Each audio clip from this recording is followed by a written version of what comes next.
Պարոն Մինասյան, խնդրում եմ զբաղեցեք ձեր տեղը, դահլիճում լռություն, պարոն Ռուբինյան, համեցեք, լռություն, պարոն Բագրատյան։ Հարգելի գործընկերներ, այսօր, երբ հայտարարվեց, որ հեծի ազգայնացման գործընթացով պիտի առաջ շարժվենք, ճիշտն ասած, մտքումս հետևյալ միտքը հայտնվեց, կարող է մեր ընդդիմադիր գործընկերները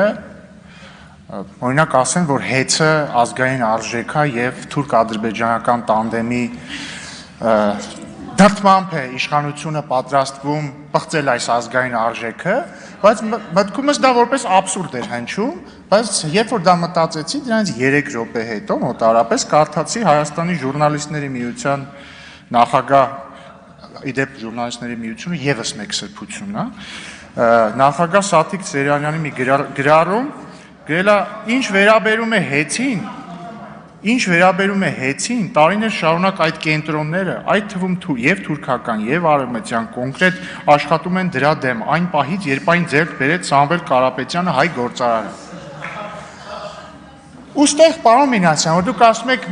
մենք պետք է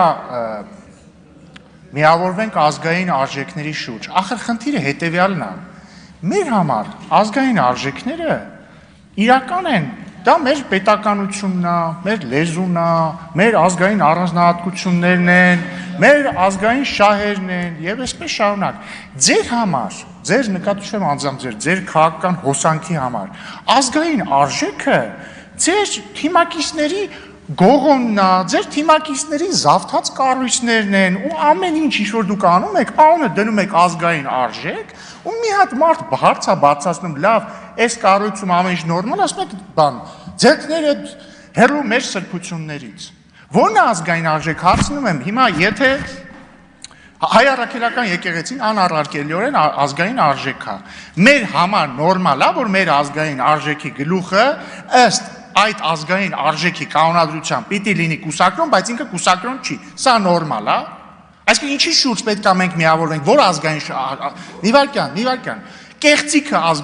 կեղծիքը հայկական ազգային արժեք է,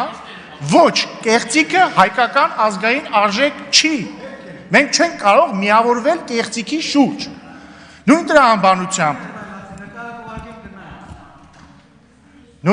նույն տրամաբանությամբ, հարգելի գործընկերներ, եթե հեծում կա պրոբլեմ, ընդ որում ոնց որ թե անլուծելի պրոբլեմ, ուրեմն պետությունը կլուծի այդ պրոբլեմը, ինչքան էլ տարբեր ժուրնալիստների միություններ զավթած անձինք սա չանվանեն թուրք-ադրբեջանական տանդեմի եսիմինչ։ Հերիք է։ Հեսա կարող է վաղը ընդհանրապես Ադրբեջանի էլեկտրոցանցերի ղեկավարն էլ մի բան ասի, ձեզ մի պաստա, ասեք ըհը։ Հաջորդը մի հարց էլ տամ, էլի, ասում եք ազգային արժեքներ, հստակ հարց ունեմ եւ ակնկալում եմ պատասխան ընդդիմադիր խմբակցության ներկայացուցիչների կողմից։ Տեսեք, նկարագրում եմ իրավիճակ, երկու իրավիճակ 1։ Հայ առաքելական եկեղեցու սրբազաններից մեկը, Վազգեն սրբազանը, մոտ 1 ամիս թե 2 ամիս առաջ հայտարարություն է անում, բացարձակ կարևոր չի հայտարարության բովանդակությունը, ինչ-որ հայտարարություն է անում, դրանից հետո մայրաթոռը պաշտոնապես հայտարարությամբ է հանդես գալիս և ասում է, որ Վազգեն սրբազանի ասածները մենք չենք կիսում, դա իր ասածն է, դա մեր պաշտոնական դիրքորոշումը չի,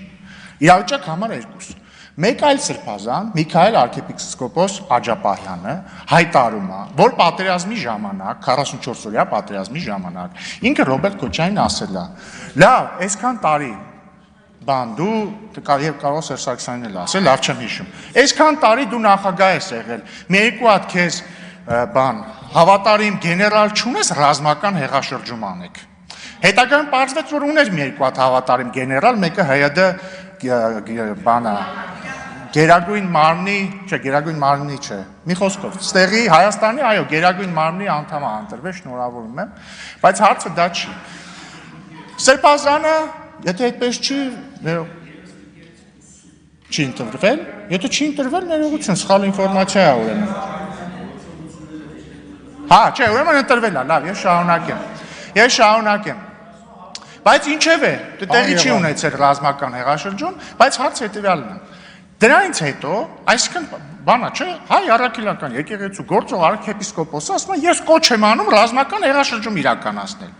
Դրանից հետո Մայր Աթոռը պաշտոնական հայտարարությամբ հանդես չի գալիս, չի ասում, որ չի կիսում Միքայել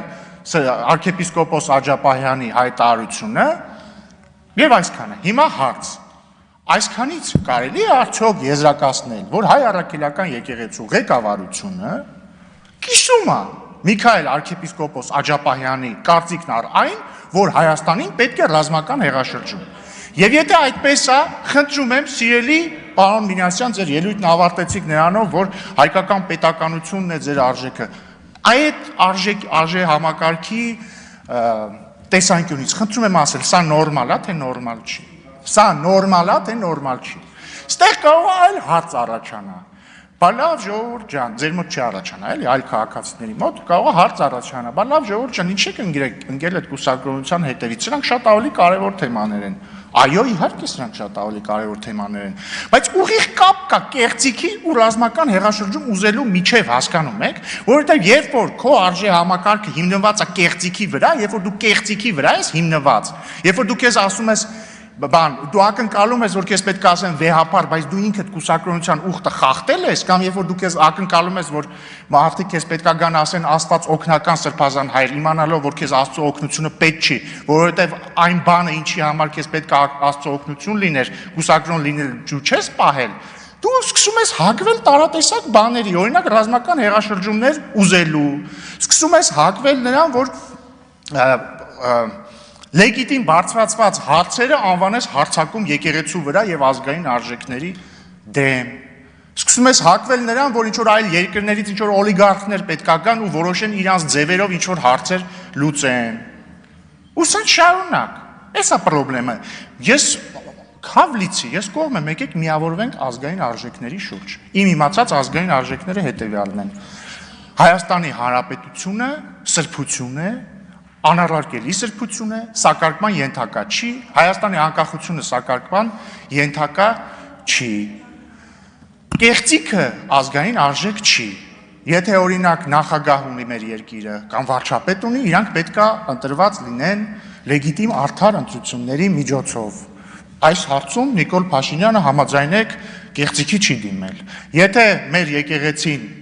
Եթե չէ, մեր եկեղեցին մեզ համար սրբություն է, այն պետք է ղեկավարի մարդ, որը իր տրված ուխտը պահել է։ Ես չեմ կարող ես կվիրավորեմ ինքս ինձ, եթե ես պաշտպանեմ կեղծիքը, ես չեմ կարող պաշտպանել կեղծիքը։ Կեղծիքը իմ արժեքը չի։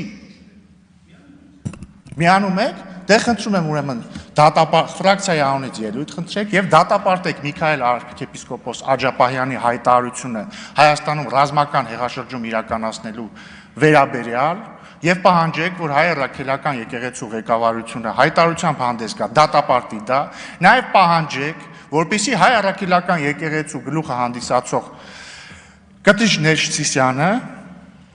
դուք կարող եք նրան դիմել վեհապար, հստակ պատասխանի ինքը կուսակրոնության ուխտը խախտելա, թե ոչ, թող հեքիաթներ չպատմեն, թե դա լավ հարց չի, ճիշտ հարց չի եւ այսպես շարունակ, թող ասեն այո կամ ոչ, եւ եթե ասի այո, ինքը պիտի կարգալույս լինի, այսքան շատ պարզ գործընթաց։ Շնորհակալություն։